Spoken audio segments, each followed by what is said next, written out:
America की क्रांति America की क्रांति जो हुई वो दूसरे देशों के सहयोग से सफल हो सकी। मैं सुनील आप सभी का अपने चैनल SST विद सुनील में वेलकम करता हूं। आप सभी लोग कैसे हैं? पूरी उम्मीद है अच्छे होंगे ना। तो आज का जो आप ये देख रहे हो है ये मैप कहाँ का है? गेस करिए। ये मैप है पूरा USA का, यूनाइटेड स्टेट्स ऑफ अमेरिका, है ना, जिसको लोग सुपर पावर भी कहते हैं। ओके, विश्व राजनीति में, विश्व नीति में ये अपनी महत्वपूर्ण भूमिका अदा करता है। विश्व के सारे महत्वपूर्ण संस्थान यहीं पर हैं। संयुक्त राष्ट्र संघ, world bank, IMF, international monetary fund, सब कुछ यहीं पर है। ओके, तो इसका प्रभाव है, ऐसा नहीं है, बिल्कुल प्रभाव है इसका। ओके, सुपर पावर के रूप में इसको जाना जाता है। यूनाइटेड स्टेट्स ऑफ अमेरिका, राजधानी इसकी वाशिंगटन DC है। डिस्ट्रिक्ट ऑफ कोलंबिया, ओके, जो DC में आता है फुल फॉर्म उसका।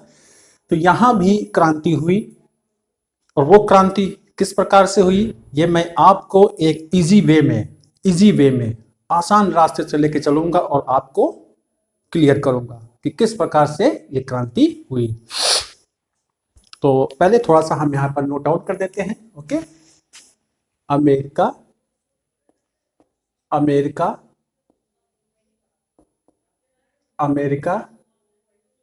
की क्रांति। ओके, अमेरिका की क्रांति, अमेरिका की जो क्रांति होती है ये किसका परिणाम है? अंग्रेजी शासन का, यानी कि वो ब्रिटेन देश है जिसने भारत को तो अपना उपनिवेश बनाया ही, यहां तक कि अमेरिका तक को अपना उपनिवेश बनाया था। हालांकि इससे पहले बहुत सारे देश यहाँ पहुंच चुके थे, स्पेन वगैरह, वो मैंने बताया है क्रिस्टोफर कोलंबस किस प्रकार से वहां पहुंचते हैं, है ना। तो जानकारी फिर इस देश के बारे में यूरोप में पहुंचती है कि एक और बड़ा देश है, एक और बड़ा महाद्वीप है। तो लोगों के अंदर एक क्या कहते हैं कि एक ललक बढ़ती है कि चलो वहां पहुंचा जाए। ओके, तो इस प्रकार से वहां पर लोग पहुंचते हैं, अपनी अपनी कॉलोनी स्थापित करते हैं। बहुत सारे देश वहां पर आए थे। ओके, तो अमेरिका की क्रांति ये 8 वर्ष, बिल्कुल 8 वर्ष 4 माह 15 दिन पूरा चली। ओके, ये लड़ाई है, लंबी लड़ाई है, इसमें बहुत खून खराबा। ओके, उसके बाद 1775 1775 से 1783 तक चलती है ये क्रांति की लड़ाई। ओके, यानी कि 8 वर्ष। ओके, 8 वर्ष ये चलती है, वो तो मैंने बताया। बाकी दिन महीने क्या है, तो इतने दिन ये चलती है ना। 8 वर्ष लिख देते हैं आप लोगों के लिए। 4 माह 15 दिन चलती है ये क्रांति ब्रिटेन के खिलाफ। और इस क्रांति का जो अगुआ है वो है कौन? George Washington. Okay, George Washington इस क्रांति के अगुआ हैं। तो ये उपनिवेशों की स्थापना का दौर शुरू होता है। ये क्रांति सफल कैसे होती है? क्योंकि जो मैंने बताया था कि दूसरे देश के सहयोग से, वो दूसरा देश कौन सा है? वो है फ्रांस।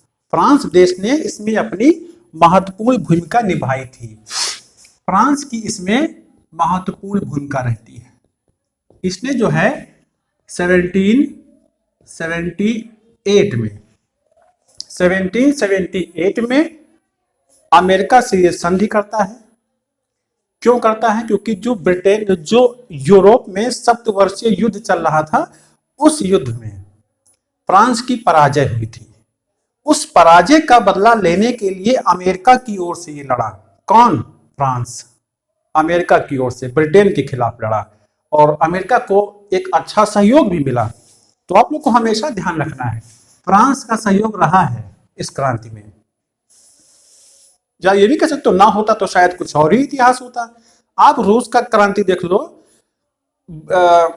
ब्रिटेन की देख लो, फ्रांस की देख लो, भारत की देख लो, क्रांतियां कोई दूसरा देश सपोर्ट करने नहीं आया, लेकिन इसमें सपोर्ट करने आ रहा है फ्रांस, तो सपोर्ट किया इसने। और ये क्रांति सामंतवादी व्यवस्था के खिलाफ नहीं थी, सामंतवादी व्यवस्था के खिलाफ नहीं थी, बल्कि जो इनकी शासन प्रणाली थी वो ब्रिटेन की, वहां पर उसके खिलाफ वो लोग थे। अमेरिकी लोग जो होते हैं वो स्वच्छंदवादी थे और स्वतंत्रता का व्यवहार चाहते थे, व्यवहार में स्वतंत्रता चाहते थे। ओके, इसी को लेकर के ये लड़ाई हुई। ओके, आप ये अमेरिका का मैप देख रहे हो। ओके, अमेरिका का मैंने मैप बना दिया है। तो इसमें क्या है, ये आप देख रहे हो, कौन सा है ये है अटलांटिक महासागर। ओके, मैं यहां लिख देता हूं, ये अटलांटिक महासागर है, अटलांटिक महासागर है। ओके, और आगे हम बढ़ जाएंगे तो उस तरफ यूरोप महाद्वीप पड़ता है। सारी लड़ाई उन 13 उपनिवेशों के लिए है जो इस भाग में स्थित हैं। अमेरिका के किस भाग में? अमेरिका के पूर्वी भाग में। ये पूर्वी भाग है, ये पश्चिमी भाग है, ये उत्तरी भाग है, ये दक्षिणी भाग है। सभी जानते हो, अगर जानते हो, उत्तर, दक्षिण, पूरब, पश्चिम। लड़ाई है 13 उपनिवेशों को लेकर के, 13 उपनिवेशों को लेकर के, 13 उपनिवेश, ये लड़ाई थी 13 उपनिवेशों को लेकर के। उन 13 उपनिवेशों को लेकर के ही ये हुआ, जो कि अमेरिका के पूर्वी भाग में समुद्र तट पर स्थित थे। व्यापारिक दृष्टिकोण से भी, औद्योगिक दृष्टिकोण से भी, और जो फसलें यहां होती है उस दृष्टिकोण से भी था। अब इसमें यह मुद्दा बनता है कि इन उपनिवेशों को कितने भागों में बांटा गया था? कितने भागों में बांटा गया था? 3 भागों में बांटा गया था, आप लोगों को ध्यान रखना है। ओके, उत्तर, मध्य और दक्षिण, 3 भाग में बांटा गया था, उत्तर, दक्षिण और मध्य। अब उन उपनिवेशों के नाम क्या क्या हैं, मैं यहां पर नोट आउट करता चल रहा हूं आप लोगों के लिए, आप लोग उसको नोट आउट करते चलेंगे। ओके, तो पहला है जो यहां पड़ता है इसके उत्तर में, है ना, तो इसके उत्तर में जो पड़ता है फिर वो है मैसाचुसेट्स। मैं यहां पर लिखे देता हूं, यहां पे जगह है, वहां पर थोड़ा जगह कमी है। मैसाचुसेट्स, ओके, एक तो ये हो गया, मैसाचुसेट्स हो गया। ये उत्तरी भाग वाले हैं, ये उत्तरी उपनिवेश हैं। ओके, 13 में से 13, मतलब कि 13 उपनिवेशों में से ये उत्तर वाले हैं, तो मैसाचुसेट्स हो गया। उसके बाद एक नाम आता है न्यू हैम्पशायर आता है, न्यू हैम्पशायर, न्यू हैम्पशायर, ये नाम आ गया। और एक आता है Rhodes Island, Rhodes Island. Okay, Rhodes Island हो गया। ये बेटा आते थे उत्तर में। ओके, ये उत्तरी दिशा में आते थे, उत्तरी दिशा में, उस भाग में, है ना।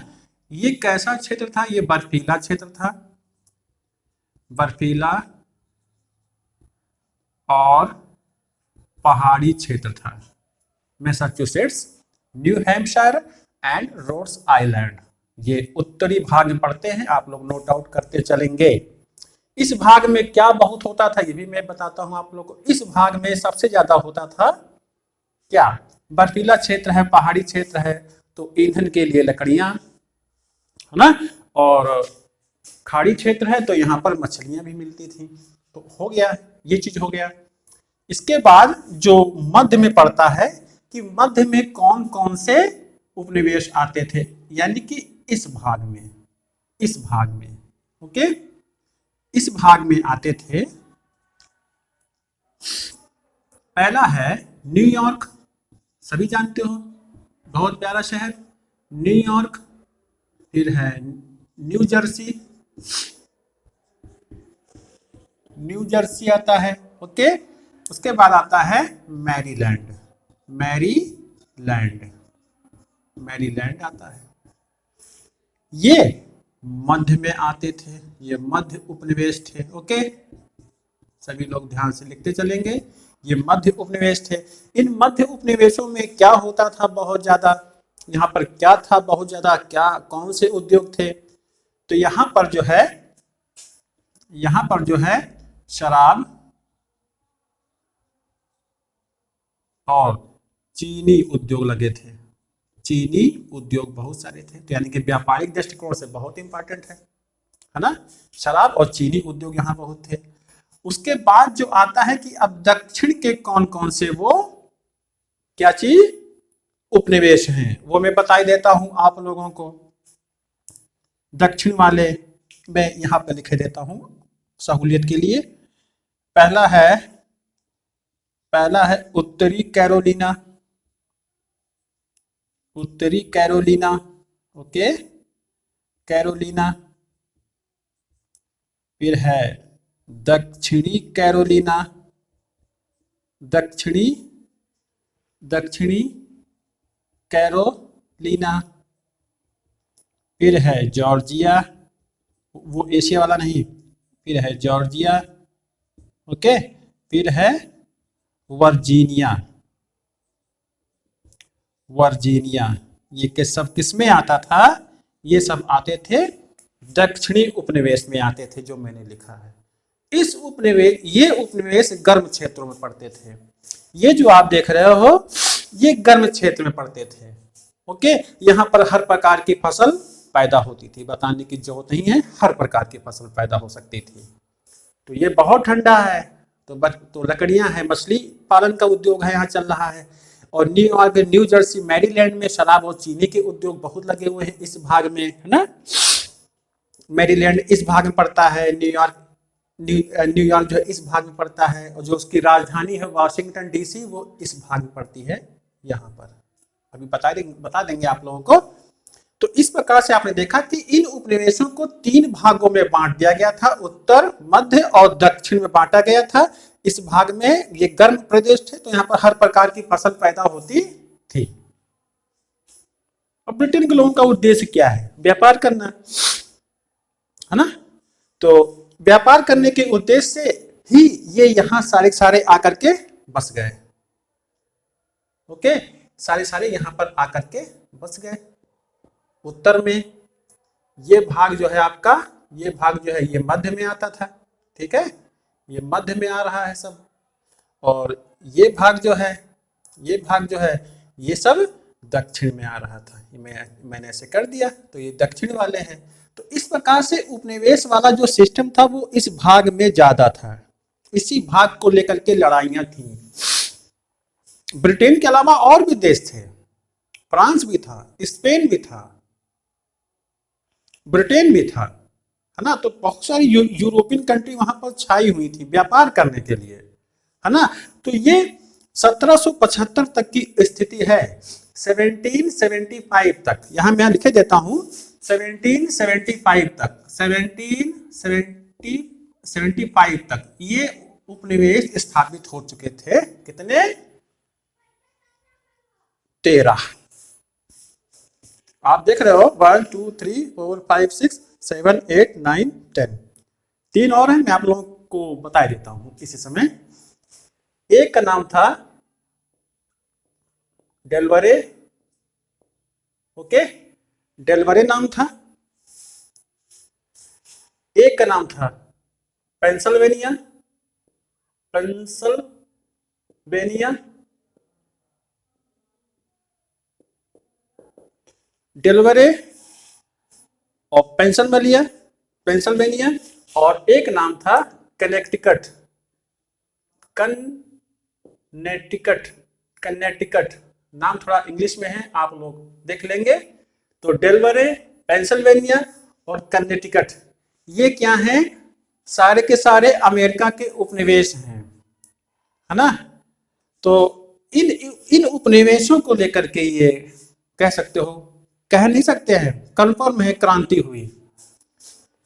क्योंकि 1867 तक, सॉरी 1763 तक, देखिए बता देता हूं, 1763 तक, 1763 तक क्या हुआ है, आप लोगों ने एक नदी का नाम सुना होगा, मिसिसिपी मिसौरी, मिसिसिपी मिसौरी नाम सुना होगा, जो अमेरिका के इस भाग में बहती है, इस भाग में बहती है और आगे तक चली जाती है ना। तो ये मिसिसिपी नदी है, मिसिसिपी,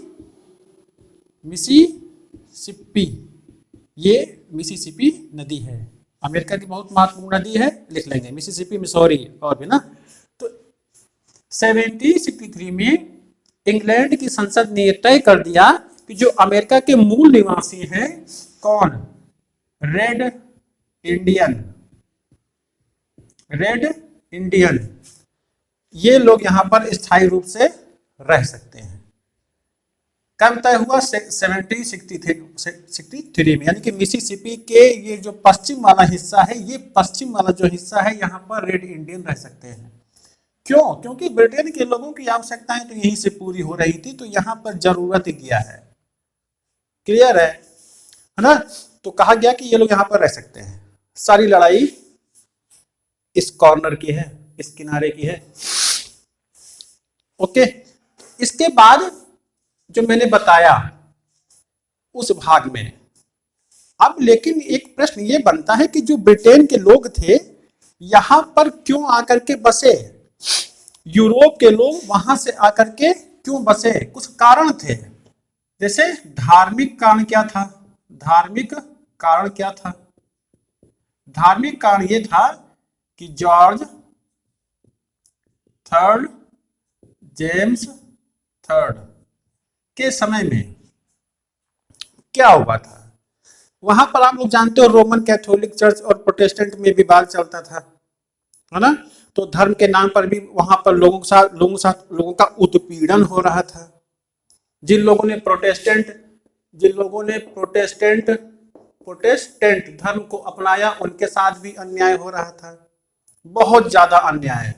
तो इन सब चीजों से बचने के लिए लोग चले आए कहां पर, एक नए अवसर की तलाश में, कि विवादों से छुट्टी मिले, शांति से रहना है, व्यापार करना है। तो उसी की वजह से यूरोप के कई लोग यहाँ पर आकर के बसने लगे, कई देशों के लोग। तो एक तो ये हो गया, धार्मिक कारण हो गया। दूसरा रीजन था व्यापारिक उद्देश्य, ओके, व्यापारिक उद्देश्य ये भी था, तो ये तो सबसे बड़ा उद्देश्य था। तो व्यापारिक उद्देश्य, ब्रिटेन के देश बहुत छोटे छोटे हैं, राजतंत्र वहां पर चलता था, तो लोगों को भूमि पर अधिकार नहीं था, उनको भूमि से बेदखल कर दिया जाता था। तो इसी उद्देश्य से लोग अपने अपने देशों को छोड़ करके यहाँ पर आने लगे, क्योंकि अमेरिका एक क्षेत्रफल में बहुत बड़ा देश था, यहाँ पर संभावनाएं ज्यादा थी, जमीनें एकदम खुली पड़ी थी कि इनका यूज हो। तो इसी लालच में लोग यहाँ पर आकर के बस गए। कौन लोग बस गए, यूरोपीय लोग, ओके, यूरोपीय लोग आकर के यहाँ पर बस गए, ओके। अब इसके बाद क्या, रेड इंडियन, अमेरिका के मूल निवासी क्या ये सब इसी प्रकार से सहते रहेंगे, देखते रहेंगे? नो। इसके बाद क्या कारण थे जिसकी वजह से अमेरिका की क्रांति हुई, इतने वर्षों में 8 वर्ष लंबी लड़ाई लड़ी गई, उसके रीजन क्या थे, क्या कारण थे, है ना। ये भी तो मायने रखता है, हम लोगों को तो यही चीज तो पढ़नी है। फिर है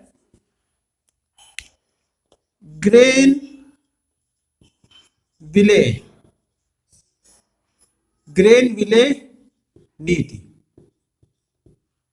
ओके, ग्रेनविले नीति। जॉर्ज थर्ड जो वहां राजा थे, उनके समय में ग्रेनविले कौन थे, प्रधानमंत्री थे। प्रधानमंत्री नियुक्त होते हैं ग्रेनविले, है ना। और जॉर्ज तृतीय जो है, जॉर्ज थर्ड जो है, उनके ऊपर प्रेशर बनाते हैं कि जो उपनिवेश है उनके ऊपर जो जो मतलब कठोरता के साथ शासन किया जाए, कठोरता के साथ शासन किया जाए, है ना। तो उसी के आधार पर जो ग्रेन विले हैं उन्होंने अपनी नीति बनाई और कहा कि जो सप्तवर्षीय युद्ध हुआ था, सप्तवर्षीय जो युद्ध हुआ था, सप्तवर्षीय युद्ध कहाँ, यूरोप में हुआ था। बहुत सारे देशों ने इसमें प्रतिभागी थे, फ्रांस की पराजय भी हुई थी ना। तो सप्तवर्षीय युद्ध की वजह से ब्रिटेन का राजकोष खाली हो चुका था, इनकी अर्थव्यवस्था चौपट हो चुकी थी। किसकी? ब्रिटेन की। तो सप्तवर्षीय युद्ध से जो चौपट हुआ, उस खाना पूर्ति के लिए, उस हर्जाने की पूर्ति के लिए, जो कोष खाली हो गया है उसकी पूर्ति के लिए ग्रेनविले ने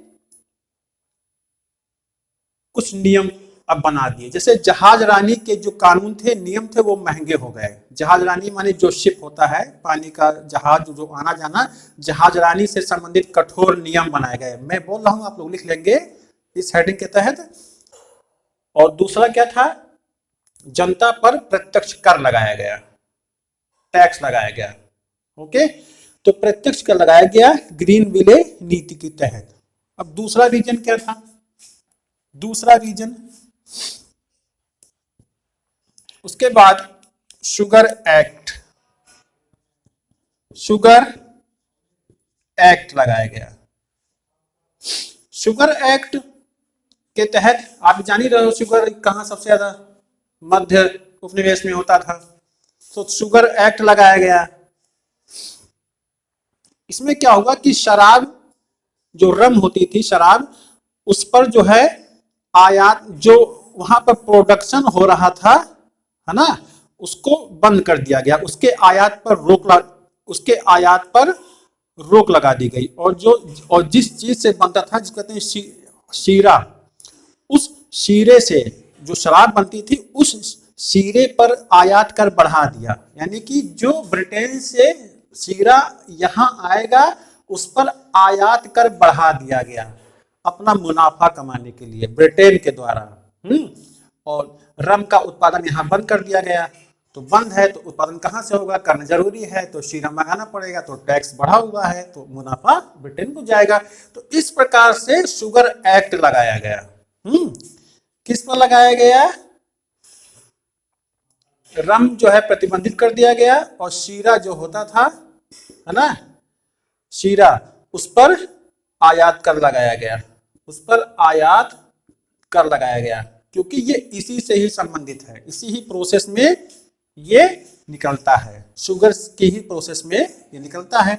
ठीक है, तो इस पर जो है प्रतिबंध लगा दिया गया, और शीरे के आयात पर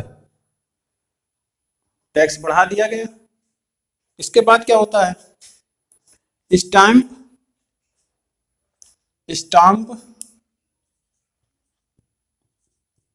एक्ट, स्टाम्प एक्ट लगा दिया गया उसके बाद। ओके, स्टैम्प एक्ट जैसे कोई भी कागजी कार्रवाई करनी है, किसी भी प्रकार का, जैसे न्यूज़पेपर है, छपना है, कोई अदालती कार्रवाई करनी है, तो उस पर जो स्टैम्प एक्ट जो स्टैम्प शुल्क जो लगता था उसको बढ़ा दिया गया। और ये भी कह दिया गया कि अब ये अनिवार्य है, अब ये जो है अनिवार्य है, इसके बिना काम नहीं चलेगा, अनिवार्य कर दिया गया।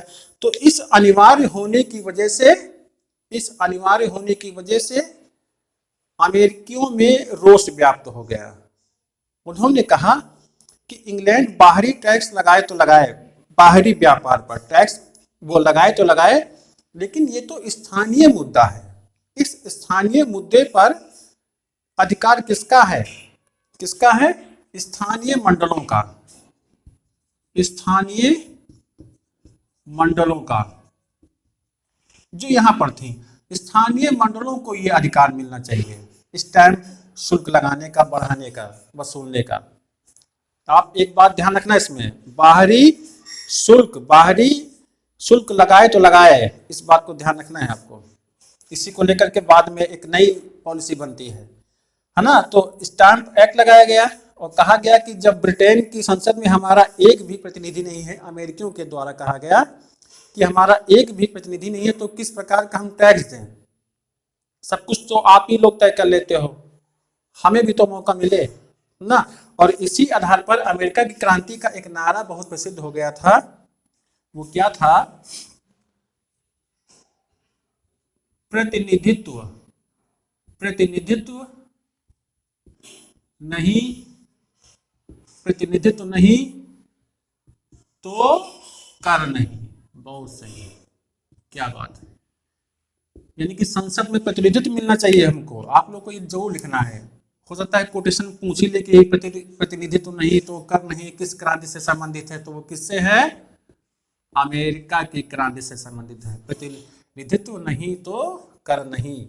ओके, ये हो गया प्रतिनिधित्व। इसके बाद इस बात को लेकर के ये हुआ। फिर चौथा पॉइंट जो है आपका वो क्या है? टाउन सैंड, टाउन सैंड कार्य प्रणाली, टाउन सैंड कार्य प्रणाली। टाउन सैंड जो थे ये वित्त मंत्री थे। इन्होंने एक अच्छा दिमाग लगाया। क्या कहा था मैंने आप लोगों को? स्टैंप एक्ट में जब जनता ने कहा कि इंग्लैंड मतलब कि बाहरी कर लगाए तो लगाए, लेकिन जो क्षेत्रीय कर है वो उनको लगाने के लिए स्थानीय मंडल होने चाहिए, उस पर अमेरिकियों को भी शामिल किया जाए। तो बाहरी कर के जो बाहरी कर की बात थी, बाहरी टैक्स की, उसी के आधार पर टाउनसेंड ने कहा कि जब अमेरिका के लोग इस बात से राजी हैं कि बाहरी कर मतलब बाहरी कर लगाया जाए तो हमें कोई ऐतराज नहीं है। तो इस पर दिमाग लगा करके टाउनसेंड ने कहा कि यह मौका अच्छा है। इस मौके के तहत उसने क्या किया? इस मौके के तहत उसने क्या किया? 1767 में ब्रिटेन से अमेरिका आने वाली चीजों पर उसने टैक्स बहुत बढ़ा दिया, और बुनियादी चीजों पर। अब वे बुनियादी चीजें क्या थी मैं यहां लिख देता हूं। वही बुनियादी चीजें थी जैसे कागज बहुत जरूरी है, ओके, कागज है, चाय है, शीशा है, रंग है, धातुएं हैं। इन चीजों पर टाउनसेंड ने 1767 में टैक्स लगा दिया बड़े पैमाने पर, क्योंकि ये बाहरी, हम लोग क्या कहा था इन लोगों ने, अमेरिकियों ने, कि बाहरी टैक्स लगाए तो लगाए। इसी को बहाना लेकर के उसने जो है इन वस्तुओं के आयात पर, अमेरिका में आयात पर क्या किया? इसने टैक्स बढ़ा दिया और सारी चीजें महंगी हो गई। किस प्रकार का इसने देखिए दिमाग लगाया है ना। कहीं न कहीं ब्रिटेन के लोग अनुशासित और दिमाग का खेल खेलते थे, जिसका फायदा उनको मिला भी। तो इस प्रकार से ये लगा दिया गया। लेकिन अचानक क्या हुआ? जो कंपनी थी इनकी, ईस्ट इंडिया कंपनी, उसको घाटा होने लगा। मैं उसको जो है एक्सप्लेन कर रहा हूं, सुनिएगा। घाटा होने लगा कौन से व्यापार पर? ध्यान दीजिएगा, चाय के व्यापार घाटा होने लगा।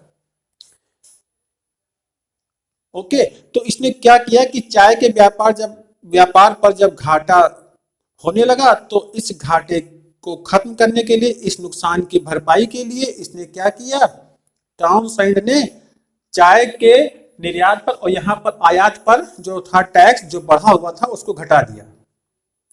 ओनली चाय। इस बात को लेकर, ताकि जो है अमेरिका एक बड़ी मार्केट थी, तो चाय वहां से आएगी तो यहां पर खपेगी, तो उनको मुनाफा होगा, और उस मुनाफे से जो उनका घाटा हुआ है वो घाटा पूरा हो जाएगा। तो क्यों?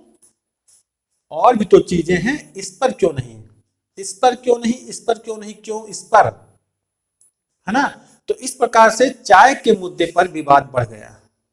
एक घटना आप लोग को याद होगी, शायद कभी पढ़ा हो, बोस्टन टी पार्टी की घटना। बोस्टन क्या है? बंदरगाह है। बोस्टन टी पार्टी की घटना ये कब घटित हुई? 1773 में। 1773 में बोस्टन टी पार्टी की घटना घटित होती है। बोस्टन क्या है? एक बंदरगाह है अटलांटिक ओशियन पर, है ना। तो वो वहां पर जो है ब्रिटेन से बहुत सारे पानी के जहाज पर लद करके चाय के बंडल आ रहे थे, है ना, व्यापार के उद्देश्य से। तो वहां पर कुछ अमेरिकियों ने 1773 में, है ना, सैमुअल सैमुअल एडम्स, मैं नाम यहां लिखे देता हूं आप लोगों के लिए, Samuel Adams, Samuel Adams Adams ये इसकी अगुवाई कर रहे थे, इस घटना की, है ना।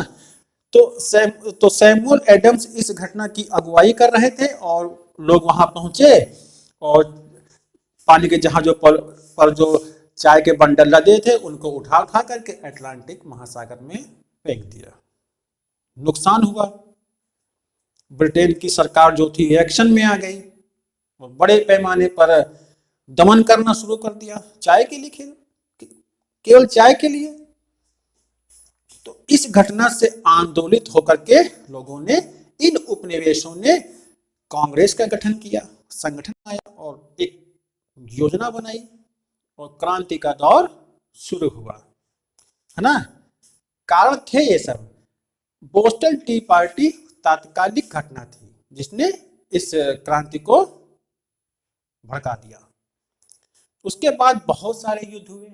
एक निर्णायक लड़ाई हुई 1781 में, यहां पर मैं लिखे देता हूं, 1781 में यार्क टाउन का युद्ध हुआ। यार्क टाउन के युद्ध में क्या हुआ? यार्क टाउन के युद्ध में जो कॉर्नवालिस है, ब्रिटिश सेनापति कॉर्नवालिस ये आत्मसमर्पण कर देता है, क्योंकि सारे उपनिवेश अब एक हो गए हैं, उनका प्लान बन गया है। कॉर्नवालिस जो है आत्मसमर्पण कर देते हैं। इस आत्मसमर्पण के बाद सन 1783 में, ओके, सन 1783 में, यहां पर मैं लिखे देता हूं, सन 1783 में पेरिस की संधि होती है, पेरिस संधि होती है और क्रांति संपन्न होती है जॉर्ज वॉशिंगटन के नेतृत्व में, है ना। तो इस प्रकार से आपने देखा कि क्या कारण थे, यूरोप के लोग क्यों आए, क्या कारण थे इस क्रांति के, ये सब लोग आप लोग जरूर लिखेंगे, जरूर से जरूर लिखना। ग्रैनविले नीति क्या है, शुगर एक्ट क्या है, शीरा वाला इससे मुद्दा जुड़ा हुआ है, ओके। स्टैंप एक्ट ये मुद्दा जुड़ा है, प्रतिनिधित्व नहीं तो कर नहीं जुड़ा हुआ है। टाउनसेंड कार्य प्रणाली, इन्होंने इस पर टैक्स लगाया, बाद में चाय को विशेष मुनाफा देने के लिए आयात कर घटा दिया, बाकी पर नहीं घटाया। बस इसी विरोध पर बोस्टन टी पार्टी की घटना होती है सैमुअल एडम्स के नेतृत्व में 1773 में। उसके बाद कांग्रेस का गठन होता है। ये सब मिलकर के जो है, ये जो क्या नाम है, उपनिवेश जो है 13, ये मिलकर के युद्ध का दौर शुरू होता है। बताया है मैंने, एक लंबी प्रक्रिया है, 8 वर्ष चलता है ये युद्ध। उसके बाद 1781 में यार्क टाउन का युद्ध होता है, जिसमें कॉर्नवालिस जो है समर्पण कर देते हैं। और इसके बाद क्या होता है 1783 में, ओके, 1783 मतलब कि 83 में जाकर के पेरिस की संधि होती है और क्रांति संपन्न होती है ना। 1783 में डेट्स आप लोग जरूर देख लिया करो और बताया करो कमेंट में कहाँ क्या मिस्टेक है ना। मिस्टेक तो किसी से भी हो सकती है। तो इस प्रकार से आपने देखा ये क्रांति संपन्न होती है ना। और अमेरिका देश तो जानते ही हो, यूनाइटेड स्टेट्स ऑफ अमेरिका नाम है इसका। थोड़ा बहुत जानकारी इसके बारे में दे देते हैं आप लोगों को हम। इस भाग में पड़ता है प्रशांत महासागर पड़ता है, ओके, प्रशांत महासागर पड़ता है, जानकारी बहुत जरूरी है मैप में। पैसिफिक ओशियन पड़ता है। इस भाग में इस पूरे भाग में पड़ता है कनाडा देश पड़ता है। ओके, कनाडा देश पड़ता है। ये तो मैंने बताया ही। अटलांटिक महासागर है। इस भाग में आप पढ़ोगे तो इस भाग में जब आओगे तो यहाँ पर क्या पड़ता है, यहाँ पड़ता है क्या, कैरेबियन सागर पड़ता है इस भाग में। ओके, आप आगे बढ़ते हैं तो यहाँ पर जो उसका पड़ोसी देश है वो है मैक्सिको, मैक्सिको सिटी जिसकी राजधानी है, जहाँ पर चांदी का उत्पादन सबसे ज़्यादा होता है मैक्सिको में ना। विवाद भी रहता है मैक्सिको का, वो अमेरिका से ना। कनाडा है। इसके बाद जो आप कटाफटा क्षेत्र देख रहे हो, यहाँ पर झीलें हैं संयुक्त रूप से, बहुत आता है जीके में। जैसे कौन कौन सी है, सुपीरियर है, मिशिगन है, सुपीरियर है, मिशिगन है, और ह्यूरन है, ओंटारियो है, और इरी है। ओके, ये 5 झीलें हैं, 5 महान झीलें हैं जो कि इस भाग में है। और उन झीलों का आधा भाग वो कनाडा में जाता है और आधा भाग यूएसए में पड़ता है ना। और यहीं पर कार उद्योग भी लगा है। डेट्रॉयट सबसे ज्यादा कारों का उत्पादन यहीं पर होता है ना। तो और ये रहा आपका ये, हाँ, वाशिंगटन डीसी इसकी राजधानी, संयुक्त राज्य अमेरिका की। ओके, डीसी का फुल फॉर्म होता है डिस्ट्रिक्ट ऑफ कोलंबिया। इस प्रकार से देखा आपने ये अमेरिका की क्रांति और अमेरिका का कुछ भौगोलिक विवरण मेरे द्वारा जो मैंने आपको बताया। वीडियो विश्वास है अच्छा लगा होगा। लाइक करें और सब्सक्राइब कर लें और शेयर जरूर किया करें ताकि ये नॉलेज सब तक पहुंचे। और कमेंट में जो मिस्टेक्स हैं, कमियां हैं, जरूर बताया करें, है ना, तभी सुधार होता है। और मैप का अध्ययन करते रहें। आप लोग को थोड़ा ये लगता होगा कि बड़ा टफ है, कैसे याद होगा, ये सारे उपनिवेश कैसे याद होगा। नो, आप लोग जो है मैप की बुक रखिए, मैप की बुक जो है रखिए, और रोज मैप, उसके लिए अगर आप 15 मिनट का भी समय निकालते हो तो इतना पर्याप्त है, बहुत है। जब तक आपका नॉलेज नहीं होगा मैप को लेकर के, इंडिया का मैप, वर्ल्ड का मैप, तब तक आपका सोशल साइंस कंप्लीट नहीं हो सकता। ठीक है, तो अब हम आपको मिलते हैं एक अच्छे कॉन्सेप्ट के साथ, और एक कॉन्सेप्ट तो हमारा आज हो ही गया। अब मिलेंगे आपको हम नेक्स्ट कॉन्सेप्ट में अच्छे वीडियो के साथ। पढ़ाई पर ध्यान दीजिए और पेरेंट्स का जो है रिस्पेक्ट करिए। ओके, तो मिलते हैं आपको नेक्स्ट वीडियो में। Okay, thank you.